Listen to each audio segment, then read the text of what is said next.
Hello everyone and welcome to another Top 5 Records video. Bizarrely enough, after all these years of doing this channel, I did not pay a lot of attention to one of the greatest rock, somewhat blues, folk singers ever. Today I'm going to be talking about the top 5 best albums by Van Morrison. Such an astonishing artist who has made a lot of really good records throughout the years. But what are his 5 best albums? Well, today I'll be talking about them. And without further ado, I'm going to kick this video off with already a beautiful, beautiful true gem. Saint Dominic's preview. What I have here is this gorgeous American pressing of this record. I believe it's even the first American pressing, and it sounds astonishing. Just the sound of Morrison's voice, of the musical direction that he takes. Whenever you get a good pressing of that, it is gorgeous. Thing is, putting this on the record player and listening to the atmosphere he creates, the songs that he sings, it's just adorable. Adorable is not the wrong word, because he is this powerhouse. He has this powerhouse of strength in his voice. One of his big idols, actually his big idol, is Lead Belly. Lead Belly, I've got a gorgeous collection of some of his old songs, but Lead Belly was actually a convicted blues singer. You may know the song Where Did You Sleep Last Night, performed by Nirvana. Brilliant Nirvana version, but when Lead Belly sings it, I mean, you hear the strong powerhouse of a voice by a man who actually, I believe he committed murder. I believe he was in prison for murder. That man and the energy coming from that voice is the inspiration for Van Morrison. Yet, in these old records, he never loses himself in, especially as well here, he doesn't lose himself in a masculine energy. It is that strong power in the voice, but very gentle, interesting, and poetic lyrics. He has a lot to say. At number 5, Saint Dominic's preview. At number 4, I never said this would be a list of only solo albums, because I just had to include this. Now, what I'm gonna hold up is this completely beat up copy of Them Again. Look at it. I also have a better quality copy. I have a first touch pressing, which is VG plus.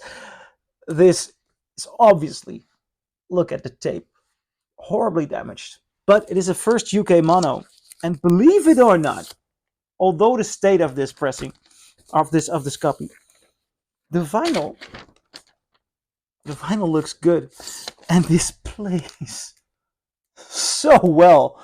This mono album, I mean,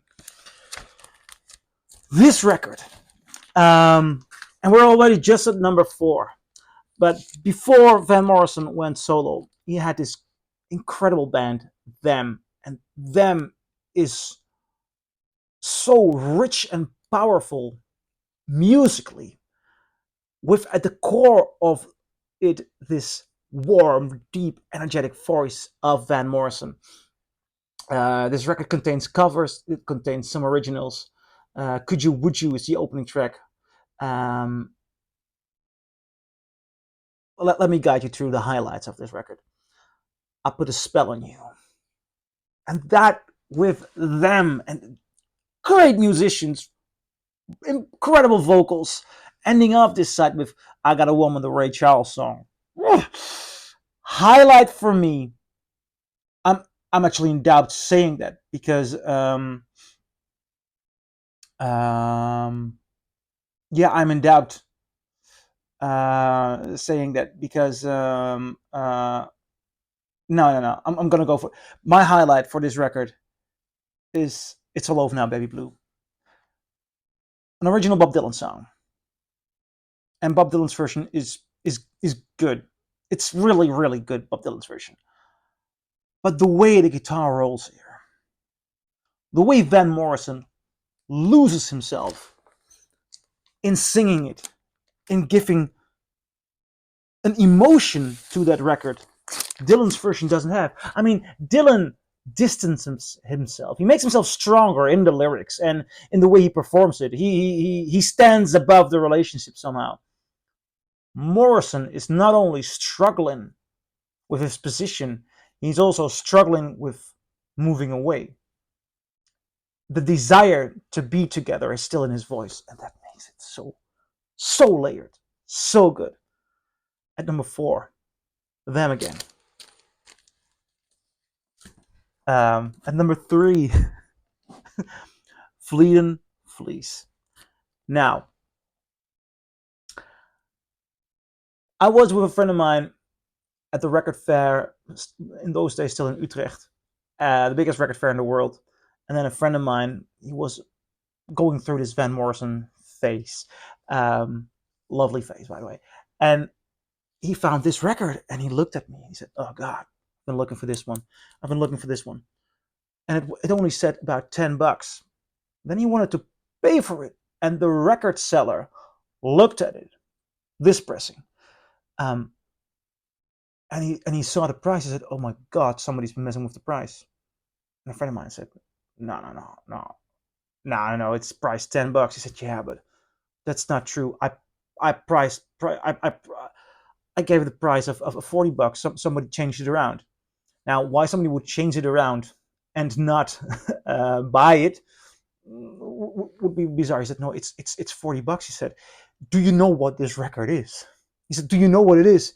He said, "It's Van Morrison returning to form, returning to his old roots." He said, "And it is so pure. It is so good. It has such a gorgeous element of nature in it, of directness." And you saw it. I mean, it sounds like a good sales pitch, but you saw the hairs on his arm change while holding this record, immediately almost regretting selling it. And he wanted $40 for it, but I was there. I said, if you say 40, he says 10. I think the record says it's 10. If make it 20 and he'll buy it. So he took him home for 20. And after years and years of enjoying it, he sold it to me. So I have that pressing, and it's a marvelous, gorgeous, beautiful record. At number 3. And we're moving towards number 2. And I'm even in doubt between where to put number 1 and where to put number 2. But I'm going to go for it. At number 2, Moondance.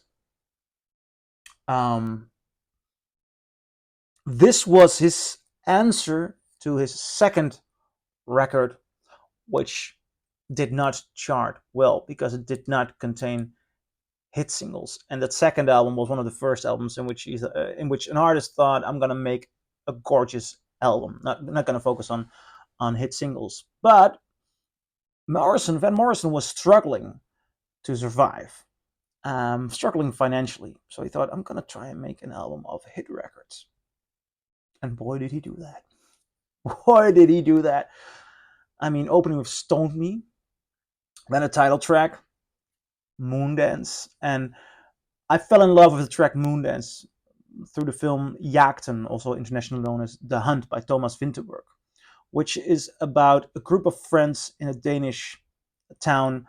And it's a very strong male group of friends, late 40s, early 50s. Strong male friendships.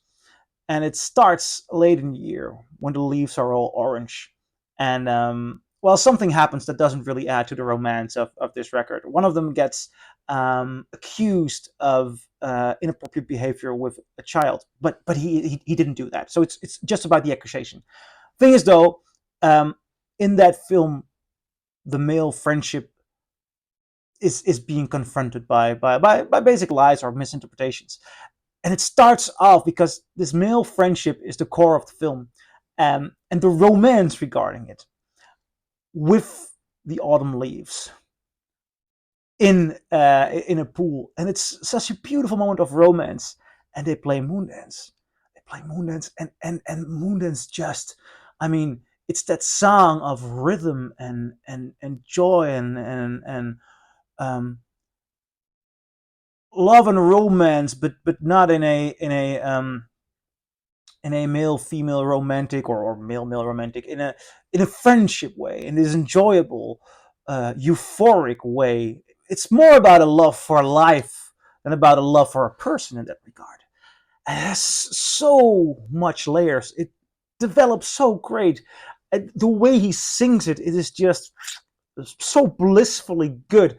Then you get Crazy Love, great song as well, and then Caravan. I mean, Caravan, the way he influences blues and jazz elements and folk elements and comes up with something incredibly new, but a powerhouse of his vocals. It is stunning. I deeply, deeply love this album. And it's just at number two. At number two, Moondance. At number one, it's precisely that record I've been talking about. At number one, his second solo album, Astral Weeks. Astral Weeks, as I stated a little bit earlier, was Van Morrison diving into the territory of making a brilliant album as a whole. If you put this on, you don't know want to put it off. The element of atmosphere, the way this record places you on unimportant but deeply enjoyable and satisfying moments in your life, and the way nature is involved there. And I say unimportant moments because there's this element of rarely of easily spent time in there. Simple joy, but embraced till the fullest. That's for me the philosophy behind Astral Weeks, and I deeply, deeply love it. At number one, Van Morrison, Astral Weeks. So I'm curious, what do you think? Do you agree? Do you disagree? Leave a comment below, and I'll see you in my next video. Bye.